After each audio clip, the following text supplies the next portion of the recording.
जय हिंद दोस्तों। तो ये freedom of movement in Bihar का ये दूसरा पार्ट है। पहले पार्ट में हम लोगों ने इंडियन नेशनल कांग्रेस के बारे में डिस्कस किया था और होम रूल मूवमेंट बिहार में जो हो रहा था उसके बारे में, रेवोल्यूशनरी नेशनलिज्म जो बिहार में चल रहा था, चंपारण सत्याग्रह और Rowlatt Act Satyagraha, non cooperation movement, Simon Commission और जो सिविल डिसोबीडिएंट मूवमेंट चल रहा था बिहार में, उसके बारे में डिस्कस किया था। इस वीडियो में हम लोग जो गवर्नमेंट ऑफ इंडिया एक्ट 1935 है उसके अंडर में जो इलेक्शंस कंडक्ट किए गए, जो इलेक्शंस हुए उसके बारे में देखेंगे। और जो कांग्रेस का रामगढ़ सेशन था जिसका विरोध जो है सुभाष चंद्र बोस जी के द्वारा किया गया वो देखेंगे। और गांधी जी के द्वारा जो है इंडिविजुअल्स जो सिविल डिसोबीडियंस मूवमेंट था वो क्यों शुरू किया गया ये भी जानेंगे। और जो भारत छोड़ो आंदोलन है, क्विट इंडिया मूवमेंट, उसमें बिहार की क्या भूमिका थी ये समझेंगे। और लास्ट में हम लोग देखेंगे भारत को आज़ादी जो है कैसे मिली। तो स्टार्ट करते हैं हम लोग election under government of India act 1935। तो देखिए, कांग्रेस जो है वो डिसाइड करती है कि वो चुनाव लड़ेगी गवर्नमेंट ऑफ इंडिया एक्ट 1935 के अंडर में। तो देखिए, गवर्नमेंट ऑफ इंडिया एक्ट 1935 रहता है तो इसके अंडर में जो इलेक्शन के जो प्रोविज़न्स रहते हैं इसमें ये रहता है कि सिर्फ़ और सिर्फ लगभग ऐसे लोग ही वोट कर सकते हैं इलेक्शन में, जैसे जो अगर वो अमीर हैं, अगर वो ब्रिटिशर्स जो अंग्रेज हैं उनको सपोर्ट कर रहे हों, या फिर ऐसे लोग जो अपर कास्ट से बिलोंग करते हों और जो मतलब पैसे से अमीर हों, जो टैक्स वगैरह देते हों ब्रिटिश सरकार को, उनके द्वारा जो है ये मतलब इलेक्शन जो है वो किया जाएगा। और बाकी के जो ऐसे लोग थे जो गरीब थे, जो किसान थे, उनके द्वारा जो है जो इलेक्शंस में पार्टिसिपेट नहीं किया जाता था। तो गवर्नमेंट ऑफ इंडिया एक्ट के अंदर लगभग लगभग जो है केवल 10% लोगों को ही चुनाव लड़ में वोट करने का जो मौका है वो दिया जाता था। तो तभी मजबूरी थी यहाँ कांग्रेस की, कांग्रेस को भाई आज़ादी चाहिए थी।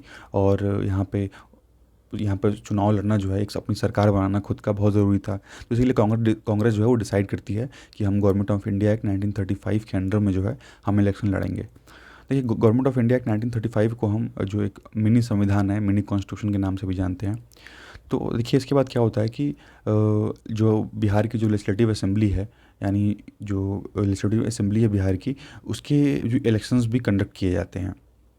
ठीक, तो 22 जनवरी से 27 जनवरी की 1937 के बीच में, 1937 में जो है 22 से 27 जनवरी के बीच में बिहार के जो लेजिस्लेटिव असेंबली के इलेक्शन है वो होते हैं।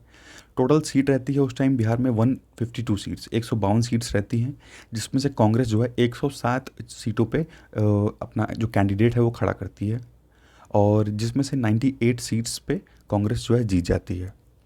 और उसी के बाद कांग्रेस जब जीत जाती है तो कांग्रेस की सरकार जो है वो बन जाती है 20 जुलाई 1937 को। और चीफ मिनिस्टर बनते हैं हमारे श्री कृष्ण सिन्हा। श्री कृष्ण सिन्हा जी को चीफ मिनिस्टर बनाया जाता है बिहार का। और राम दयालु सिंह जी को स्पीकर बनाया जाता है। ठीक है, राम दयालु सिंह जो हैं स्पीकर बनते हैं। अब्दुल बारी बनते हैं डिप्टी स्पीकर। और कुछ और मिनिस्टर्स जो हैं उनकी भी नियुक्ति की जाती है, जैसे अनुग्रह नारायण सिन्हा, सैयद महमूद और जगलाल चौधरी। और वहीं एडवोकेट जनरल के पोस्ट पे अपॉइंट किया जाता है बलदेव सहाय को। अब देखिए, क्या होता है कि उस टाइम बिहार के जो चीफ सेक्रेटरी हैं वो रहते हैं मिस्टर ब्रिट। तो मिस्टर ब्रिट के द्वारा जो है कुछ एक सर्कुलर जो है पास किया जाता है। तो जो सर्कुलर इनके द्वारा पास किया जाता है उसका जो है बहुत स्ट्रांगली विरोध किया जाता है इन सभी जो मिनिस्टर्स हैं उनके द्वारा। तो उस विरोध के चलते जो है ये बाद में अपना जो वो सर्कुलर है वो वापस ले लेते हैं। वहीं जब ये मिनिस्ट्री जब कहती है कि जो बिहार के गवर्नर है उनसे कहती है कि जो क्रांतिकारी लोग हैं उनको, जिनको गिरफ्तार किया गया उनको छोड़ दिया जाए, तो गवर्नर जो है यहाँ पे मना कर देते हैं कि नहीं, हम पॉलिटिकल प्रिजनर्स जो हैं, जो भी क्रांतिकारी लोग हैं जिनको जो जेल में हैं उनको नहीं छोड़ा जाएगा। तो उसी के विरोध में जो है ये सारी मिनिस्ट्री के लोग जो हैं वो रिज़ाइन कर देते हैं। लेकिन फिर से इसके संबंध में एक समझौता होता है गवर्नर के बीच में और मिनिस्ट्री के बीच में, एक समझौता होता है, एक एग्रीमेंट होता है। और उस एग्रीमेंट के बाद जो है फिर से फरवरी 1938 में जो है ये मिनिस्ट्री जो है वो काम करना चालू कर देती है। वहीं दूसरी तरफ जो द्वितीय विश्व युद्ध चल रहा होता है 1939 में शुरू हो जाता है। और इसमें जो होता है इसमें जो इंडियन नेशनलिस्ट रहते हैं वो इंसिस्ट ये करते हैं कि उनको मतलब कि अंग्रेज़ से ये पूछते हैं वो कि हमको आप साफ साफ बता दीजिए, क्योंकि देखिए अंग्रेज़ के द्वारा कहा गया रहता है कि आप जो है सेकेंड जो वर्ल्ड वॉर है उसमें हम हमारा सपोर्ट करिए तो हम आगे चल के आपको मतलब आपको मतलब इंडिया को आज़ाद कर देंगे। तो यही लॉलीपॉप जो है वो फर्स्ट वर्ल्ड वॉर के टाइम में भी ये अंग्रेज़ दिए रहते हैं, उस समय भी कह रहते हैं कि आप हमारा सपोर्ट करिए तो हम जो है आपको इंडिपेंडेंट कर देंगे अपना। तो लेकिन वही चीज़ सेम चीज़ यहाँ कहा जाता है, लेकिन अब उसके लिए तो है, अब यहाँ का कांग्रेस कहती है कि नहीं हम ऐसे थोड़ी मानेंगे, आप जो है हमारे साथ एक एग्रीमेंट करिए। तो अब जब एग्रीमेंट की बात आती है तो ब्रिटिशर्स जो है वो पीछे हट जाते हैं, इनके द्वारा जो है कोई एक्शन नहीं लिया जाता है इस पे। लेकिन ज़बरदस्ती जो है आप देखेंगे तो वर्ल्ड वॉर सेकंड में इंडियन सोल्जर्स को भेज ही दिया जाता है बाद में। अब देखिए इसी को लेकर के जो है एक विरोध हमको देखना, भाई जब सोल्जर्स चले जाते हैं कांग्रेस के मना करने के बाद भी, तो लोगों के बीच में जो है विरोध की स्थिति उत्पन्न होने लगती है। ठीक है, उसके बाद श्री कृष्ण जो है श्री कृष्ण सिन्हा जी के द्वारा जो है एक असेंबली में एक रेजोल्यूशन जो है वो पास किया जाता है। और ये डिसाइड किया जाता है कि सरकार ने जो है मतलब ये डिसाइड किया है कि हम जो है अपना खुद का जो संविधान है वो बना सकते हैं। और इसी के संबंध में ये जो रेजोल्यूशन रहता है वो पास हो जाता है 73 वोट्स के द्वारा। तो 73 वोट्स जो है फेवर में पड़ते हैं और 6 वोट्स जो हैं वो इनके अगेंस्ट पड़ते हैं। उसके बाद देखिए फिर दोबारा बिहार मिनिस्ट्री जो है रिज़ाइन करती है अक्टूबर 31 1939 1939 को। क्यों करती है देखिए, तो देखिए गवर्नर जो है क्या करते हैं, जो भी लेजिस्लेटिव और एडमिनिस्ट्रेटिव पावर है ये सारी पावर अपने कंट्रोल में लेते हैं। उस समय गवर्नर ये कहते हैं कि जो भी प्रशासनिक शक्तियां हैं, साथ ही साथ जो कानून बनाने की शक्तियां हैं, ये सभी वो अपना खुद को ले लेते हैं। ठीक है, खुद सारी शक्तियां ले लेते हैं। तो इसी के जो विरोध में है यहाँ पे फिर दोबारा मिनिस्ट्री रिज़ाइन करती है। उसके बाद जयप्रकाश नारायण को अरेस्ट कर लिया जाता है क्योंकि वो जमशेदपुर में 18 फरवरी 1940 को एक स्पीच देते हैं। तो उसी स्पीच के चलते जो है डिफेंस ऑफ इंडिया रूल्स के अंडर में इनको गिरफ्तार कर लिया जाता है।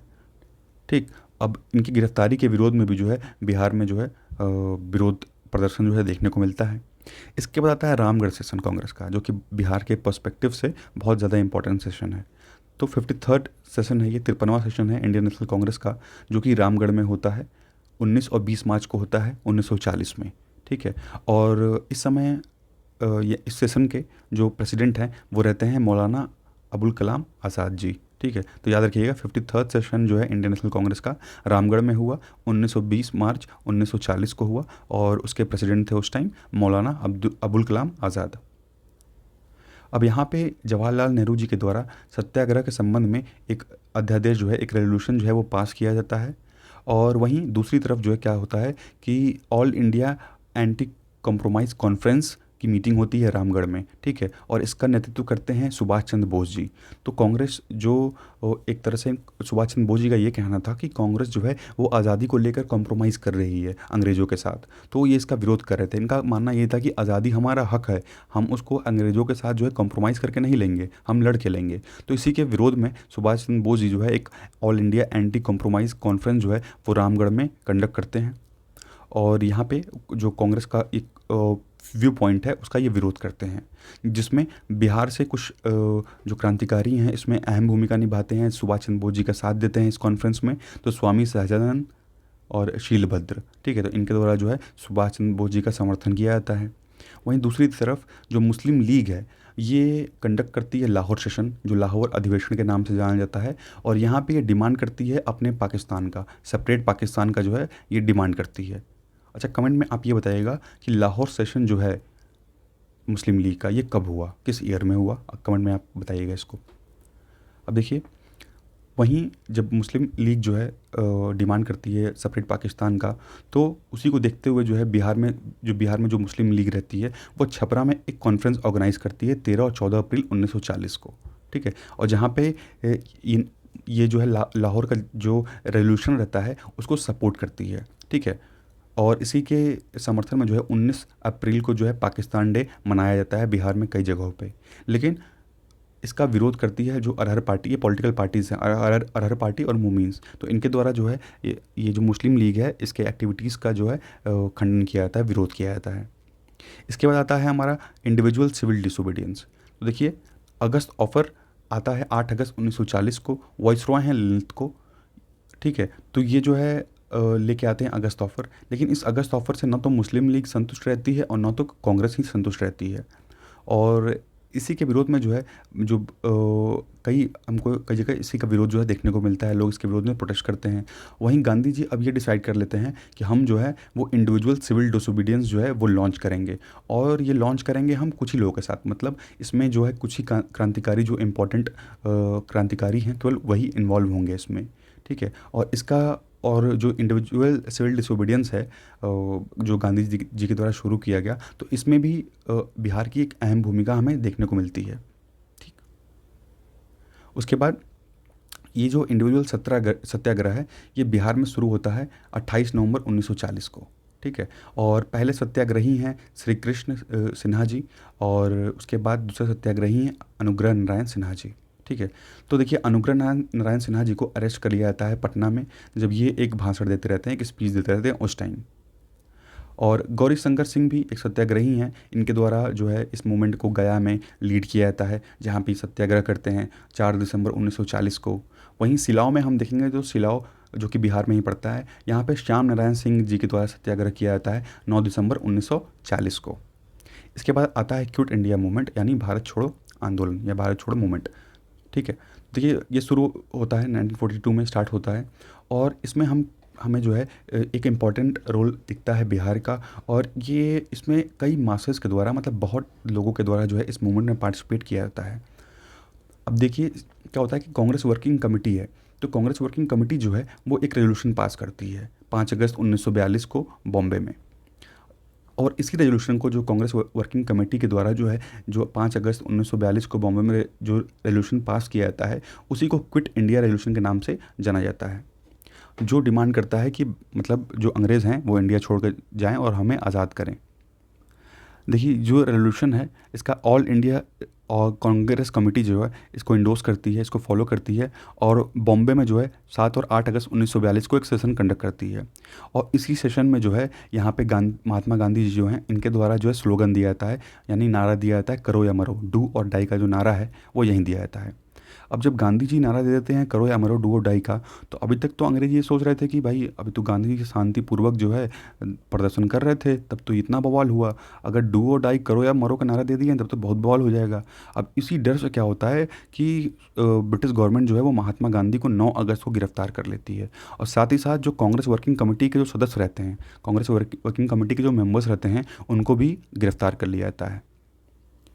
कई बिहार में भी देखेंगे तो कई क्रांतिकारियों को गिरफ्तार कर लिया जाता है। डिस्ट्रिक्ट मजिस्ट्रेट रहते हैं उस टाइम डब्ल्यू.जी. आर्चर। तो डब्ल्यू.जी. आर्चर जो है खुद ही राजेंद्र प्रसाद जी को गिरफ्तार करते हैं और उनको बांकीपुर के जेल में ले जाके बंद कर देते हैं। इसी के विरोध में जो है जो एडवोकेट जनरल हैं बलदेव सहाय जी, ये अपनी पोस्ट से रिज़ाइन कर देते हैं। वहीं फूलन प्रसाद वर्मा, श्री कृष्ण सिन्हा, अनुग्रह नारायण सिन्हा, ये सारे लीडर्स जो हैं इनको जो ब्रिटिशर्स हैं इनके द्वारा गिरफ्तार कर लिया जाता है। अब देखिए अंग्रेज़ों के द्वारा तो उसको रिप्रेस करने की बहुत कोशिश की जाती है, दबाने की बहुत कोशिश की जाती है, लेकिन मूवमेंट इस हद तक बढ़ गया रहता है कि अब धीरे धीरे जो है ये मूवमेंट अंग्रेज़ों के कंट्रोल से बाहर निकलने लगता है। इसमें एक अहम भूमिका निभाई जाती है छात्रों के द्वारा, ठीक है। इस फ्रीडम मूवमेंट में छात्रों के द्वारा भी एक अहम रोल प्ले किया जाता है। 11 अगस्त को जो है एक ग्रुप ऑफ स्टूडेंट्स रहते हैं, ठीक है, तो कुछ छात्रों के द्वारा जो है पटना सेक्रेटरीट जो है उसकी तरफ ये लोग मूव करते हैं कि हम पटना सेक्रेटरीट के छत पर जो है बिल्डिंग पर उसके हम अपना तिरंगा फहराएंगे। लेकिन वहीं क्या होता है कि जो डिस्ट्रिक्ट मजिस्ट्रेट हैं डब्ल्यू.जी. आर्चर, ये 4:57 PM पे ये ऑर्डर कर देते हैं फायरिंग का, और 13 से 14 राउंड यहाँ पे फायर किया जाता है, जिसमें 7 बच्चे जो हैं 7 छात्र जो हैं उनकी मृत्यु हो जाती है, कुछ लोग घायल होते हैं। तो उनका देखिए नाम देख लेते हैं कौन कौन से लोग थे यहाँ। तो उमाकांत सिन्हा, रमानंद सिंह, जगपति कुमार, सतीश प्रसाद झा, देवी पदा चौधरी, राजेंद्र सिंह और राम गोविंद सिंह। तो ये छात्र हैं जो यहाँ पे शहीद हुए।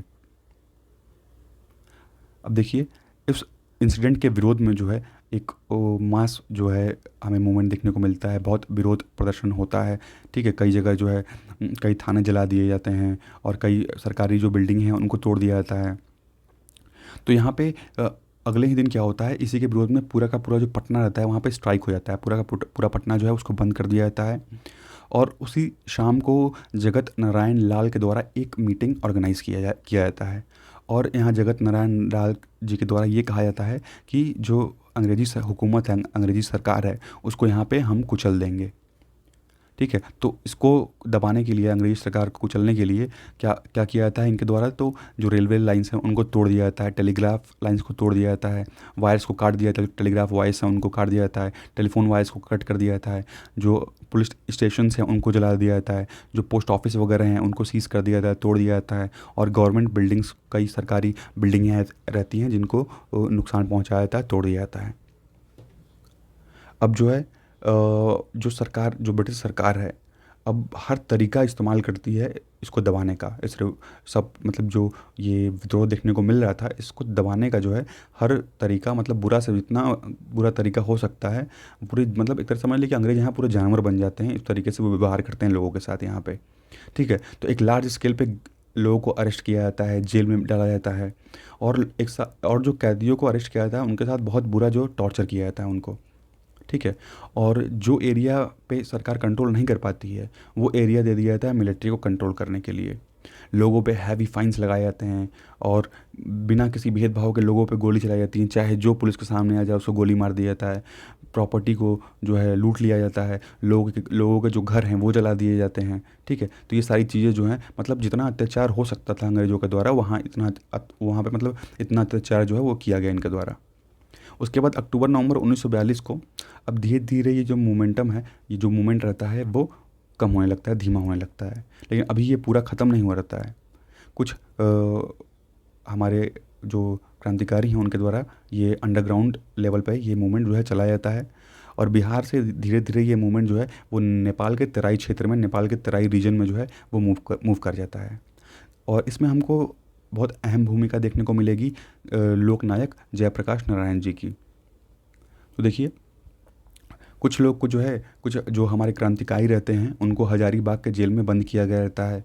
अब यहाँ पे उनको ये लगता है कि अब यहाँ से निकल के जो है हमें भी देश की आज़ादी के लिए लड़ना पड़ेगा, लड़ना होगा। और उसी रात वो जो दिवाली की रात रहती है, दिवाली की रात ही क्या करते हैं कि 9 नवंबर 1942 को जो है ये लोग चालाकी से जेल से जो है भागने में कामयाब हो जाते हैं। और भागने वालों में जयप्रकाश नारायण, रामानंद मिश्रा, योगेंद्र शुक्ला, सूरज नारायण सिन्हा, गुलाब सोनकर और शालिग्राम सिंह शामिल रहते हैं। शालिग्राम सिंह जो हैं ये हजारीबाग डिस्ट्रिक्ट कांग्रेस कमेटी के सेक्रेटरी हैं।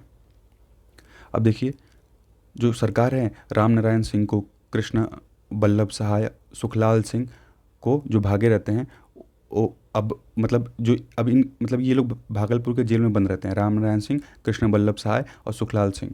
ठीक है, ये लोग जेल में बंद रहते हैं भागलपुर के। तो इन पे भी डाउट हो जाता है कि सरकार, गवर्नमेंट जो ब्रिटिश सरकार है उनको, कि ये भी कहीं जो है भाग न जाएं। तो उनको भी जो है अलग से एक अलग शेल में एक अलग जो जेल रहता है उसमें शिफ्ट कर दिया जाता है इनको। वहीं जो है जो कैदी भागे रहते हैं यहाँ से, उनके ऊपर इनाम रखा जाता है। तो जो 5,000 का इनाम है ये जयप्रकाश नारायण जी पे, योगेंद्र शुक्ला पे और रामानंद मिश्रा पे जो है 5,000 का इनाम रखा जाता है। और बाकी के जो लोग हैं, सूरज नारायण सिंह और गुलाब सोनकर और शालिग्राम सिंह, इन पे जो है 2,000 का इनाम जो है अंग्रेज़ों के द्वारा अनाउंस किया जाता है। अब यहाँ से भागने के बाद है ये लोग गया डिस्ट्रिक्ट में इंटर करते हैं। ठीक है, और गया डिस्ट्रिक्ट पहुँचने के बाद जो है ये अपने आप को 2 ग्रुप में डिवाइड करते हैं। अब पहले ग्रुप में योगेंद्र शुक्ला, सूरज नारायण सिंह और गुलाब जी रहते हैं, और ये जाते हैं नॉर्थ बिहार की तरफ। वहीं दूसरे ग्रुप में जयप्रकाश नारायण, रामानंद मिश्रा और शालिग्राम सिंह हैं। ठीक है, और ये आते हैं बनारस की तरफ। लेकिन अंग्रेज़ों के कुछ जो है गुप्तचर रहते हैं, और इनके द्वारा जो है उन मतलब जो खबरी रहते हैं, उन खबरियों के द्वारा जो है इनको पता चल जाता है, और इसीलिए जो है योगेंद्र शुक्ला को जो है मुजफ्फरपुर में गिरफ़्तार कर लिया जाता है, अखरा घाट में। उसके बाद 7 दिसंबर को इनको जो है पटना में ले आया जाता है, वहाँ सुनवाई के लिए कोर्ट में, और वहाँ से इनको बक्सर के जेल में भेज दिया जाता है। और वहीं जो इनके साथ और 2 मेंबर्स हैं, ये दरभंगा की तरफ निकल जाते हैं, और वहाँ पे जो अपनी एक्टिविटीज़ हैं उसको कैरी करते हैं। वहीं नेपाल में जयप्रकाश नारायण जी जो हैं वो जो है मिल जाते हैं सूरज नारायण सिंह के साथ, मनोहर लोहिया के साथ, और एक दस्ता बनाते हैं, आज़ाद दस्ता, या उसको गुरिल्ला दस्ता के नाम से भी जानते हैं। ठीक है, उसके बाद देखिए इनको जो है अरेस्ट कर लिया जाता है और हनुमान नागर जेल में जो है शिफ्ट कर वहाँ पे भेज दिया जाता है। लेकिन जल्दी ही क्या होता है, इनको जो है जो ये दस्ता रहता है, आज़ाद दस्ता, इनके द्वारा छुड़ा लिया जाता है, जिसका नेतृत्व जो है सूरज नारायण सिंह कर रहे होते हैं और सरदार नित्यानंद सिंह कर रहे होते हैं। तो सरदार नित्यानंद सिंह हैं, ये चीफ इंस्ट्रक्टर हैं नेपाल कैंप के, जिनको बाद में सोनबरसा में जो है अंग्रेज़ों के द्वारा मार दिया जाता है। और ये सोनबरसा में जो है सरदार नित्यानंद सिंह ये शहीद हो जाते हैं। उसी के कुछ महीने बाद क्या होता है कि जयप्रकाश नारायण जी जो हैं, इनको पुलिस गिरफ्तार कर लेती है अमृतसर में, मुगलपुरा में। ठीक है, उसके बाद देखेंगे तो देखिए उसके बाद भी बिहार में जो कुछ क्रांतिकारी संगठन रहते हैं, कुछ क्रांतिकारी जो रेवोल्यूशनरी ग्रुप्स हैं, वो अपनी एक्टिविटीज़ को कंटिन्यू रखते हैं। ठीक है, उसके बाद एक हैं सियाराम सिंह जी। तो सियाराम सिंह जी का एक दल रहता है, सियाराम दल, भागलपुर के रहते हैं ये भी अपनी एक्टिविटीज़ को कंटिन्यू रखते हैं। और ज़्यादातर आपको मतलब यही देखने को मिलेगा कि ज़्यादा एक्टिव जो है इन लोगों को गिरफ्तार होने के बाद यही सियाराम सिंह जी का जो सियाराम दल है वही रहता है एक्टिव ज़्यादा भागलपुर के एरिया में। अब आ जाते हैं हम अटेनमेंट ऑफ इंडिपेंडेंस पे। तो देखिए जो लॉर्ड वेवेल हैं, लॉर्ड वेवेल के बाद बनते हैं लिनिथगो, गवर्नर जनरल ऑफ इंडिया। तो जब लिनिथगो गवर्नर जनरल ऑफ इंडिया बनते हैं तो उस टाइम जो है इंडिया की जो कंडीशन है वो बहुत सीरियस और कॉम्प्लिकेटेड रहती है, क्योंकि हर तरफ जो है मूवमेंट, आंदोलन जो है, विरोध देखने को मिलता रहता है हमें। वहीं कांग्रेस जो है वो डिमांड करती है क्विट इंडिया की। ठीक है, भारत छोड़ने की डिमांड करती है। वहीं मुस्लिम डिमांड करता है कि डिवाइड एंड क्विट। ठीक है, कि विभाजन करो, हमको अपना पाकिस्तान दो और उसके बाद तब जो छोड़ के जाओ। ठीक है, तो पाकिस्तान की जो है यहाँ बहुत ज़्यादा डिमांड जो है उठने लगती है और इसका एक अनप्लेजेंट रिएक्शन जो है वो बिहार में देखने को मिलता है। कुछ जो कांग्रेस के जो वर्कर्स हैं बिहार के, वो उनको भी गिरफ्तार कर लिया जाता है अप्रैल 1944 को। उसके बाद सुचेता कृपलानी जी को भी पटना में गिरफ्तार कर लिया जाता है 28 अप्रैल 1944 को। उसके बाद आता है वेबल प्लान। तो देखिए वेबल प्लान आता है कि जो कॉन्स्टिट्यूशनल डेडलॉक लगा हुआ है उसको ख़त्म किया जाएगा, तोड़ा जाएगा।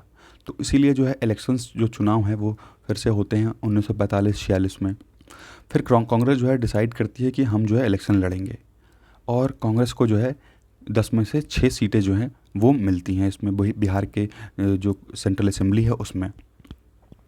The position of various political parties in the lower house of Bihar legislature. अब देखिए क्या क्या पोजीशन था उस समय जो वेरियस पॉलिटिकल पार्टीज़ थी उस टाइम। तो 152 सीट्स थी टोटल। तो उस समय किस पॉलिटिकल पार्टीज़ के पास कितनी सीट्स थी? तो कांग्रेस के पास उस समय 98 सीट थी, मुस्लिम लीग के पास 34, मोमेंस के पास 5, आदिवासी के पास 3 और इंडिपेंडेंट जो थे उनके पास 12 सीट्स थी। उसके बाद 30 मार्च 1946 को जो बिहार के गवर्नर है वो इनवाइट करते हैं श्री कृष्ण सिंह जी को कि आप जो हैं सरकार बनाइए। भाई इनकी बहुमत रहती है तो ये सरकार बनाने के लिए इनवाइट किया जाता है। और श्री कृष्ण सिन्हा जी, अनुग्रह नारायण सिन्हा, सैयद महमूद जो है ये शपथ लेते हैं, अपनी सरकार बनाते हैं। उसके बाद जो है चौथे मिनिस्टर के रूप में नियुक्त किया जाता है जगलाल चौधरी को। जगलाल चौधरी जी जो हैं इनको भी जेल से जो है रिहा कर दिया जाता है और ये भी आके यहाँ पार्टी में शामिल हो जाते हैं। चौथे मिनिस्टर जो है जगलाल चौधरी बनते हैं। उसके बाद जो बिहार की काउंसिल ऑफ मिनिस्टर्स की जो टीम है उसमें 5 मेंबर्स को और ऐड किया जाता है। रामचरित्र सिंह, आचार्य बद्रीनाथ वर्मा, कृष्णा वल्लभ सहाय और विनोदानंद झा, अब्दुल कायूम अंसारी। अब वहीं पे दूसरी तरफ जो कांग्रेस सोशलिस्ट पार्टी पे बैन लगा रहता है, जो अंग्रेज़ों के द्वारा जो बैन लगाया गया रहता है कांग्रेस सोशलिस्ट पार्टी पे, इस बैन को हटा लिया जाता है 12 अप्रैल 1946 को। और वहीं जयप्रकाश नारायण जी को जो गिरफ्तार किया गया था इनको जेल से रिहा कर दिया जाता है। The Bihar forward block leader शील भद्रिया जी वॉज ऑल्सो एक्टिव। और इस टाइम जो है बिहार फॉरवर्ड ब्लॉक के लीडर हैं श्याल भद्रिया जी, ये भी हमें एक्टिव देखने को मिलते हैं। जो कॉन्स्टिट्यूएंट असेंबली का जो चुनाव रहता है ये ज़्यादातर क्रांतिकारियों को जो है ये अपनी तरफ आकर्षित करता है, अट्रैक्ट करता है। कांग्रेस के नॉमिनीज़ हैं बिहार से डॉक्टर राजेंद्र प्रसाद, श्री कृष्ण सिन्हा, सच्चिदानंद सिन्हा, अब्दुल कायम अंसारी, श्रीमती नायडू। ठीक है, और इनके साथ 4 और महिलाएं हैं। पहली बार कॉन्स्टिट्यूएंट असेंबली जो है, जो संविधान सभा है, वो मिलती है 9 दिसंबर 1946 को।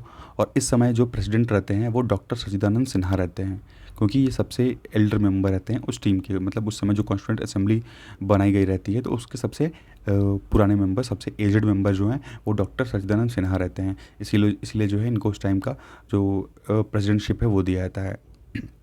तो एज ए टेम्प्रोरी प्रेसिडेंट बनाया था इनको। और हम डॉक्टर सच्चिदानंद सिन्हा को जानते हैं as a great son of Bihar. और इसी टाइम जो है नेशनल लेवल पे हमें इंपॉर्टेंट डेवलपमेंट देखने को मिल रहा था।